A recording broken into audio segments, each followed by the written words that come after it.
बंधुओं, राधे राधे। ऐसा कहा जाता है कि श्री भगवान कृष्ण का जन्म से ठीक 15 दिन बाद राधा का जन्म हुआ था।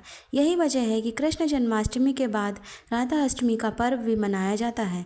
हर साल भाद्रपद माह के शुक्ल पक्ष की अष्टमी तिथि को राधा अष्टमी का उत्सव देश भर में मनाया जाता है, लेकिन वृंदावन, मथुरा और बरसाना में इसका खास महत्व है। इस दिन राधा रानी की विधि विधान से पूजा की जाती है और व्रत किया जाता है। इसकी पौराणिक कथा के अनुसार राधा माता श्री कृष्ण के साथ गोलोक में निवास करती थी। एक बार भगवान श्री कृष्ण को गोलोक में राधा नजर आईं और कुछ समय बाद वे अपनी सखी विराजा के साथ घूमने चले गए। जब राधा को इस बात का पता चला तो वे अत्यंत क्रोधित हो गईं और तुरंत कृष्ण के पास पहुंची, जिसके बाद क्रोध में ही उन्होंने विरजा को अपमानित कर दिया, जिसके बाद विरजा नदी के रूप में बहने लगी। देवी राधा का यह व्यवहार श्री कृष्ण के मित्र सुदामा को अच्छा नहीं लगा और वह देवी राधा को भला बुरा कहने लगे।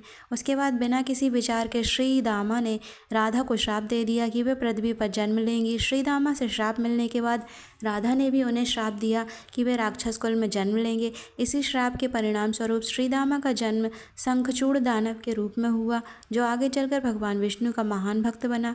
दूसरी ओर राधा ने पृथ्वी पर ब्रजभानु जी के घर पुत्री के रूप में अवतार लिया। राधा का जन्म ब्रजभानु जी के घर तो हुआ, लेकिन देवी कीर्ति के गर्भ से नहीं। जब राधा और श्री दामा ने एक दूसरे को श्राप दिया, तब भगवान श्री कृष्ण ने कहा था कि राधा को ब्रजभानु और देवी कीर्ति की पुत्री बनकर पृथ्वी पर रहना होगा।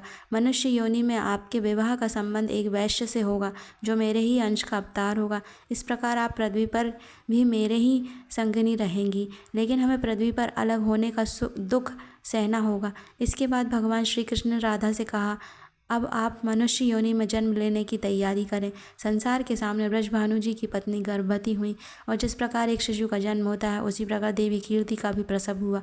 हालांकि वास्तव में राधा का जन्म उनके गर्भ से नहीं हुआ था।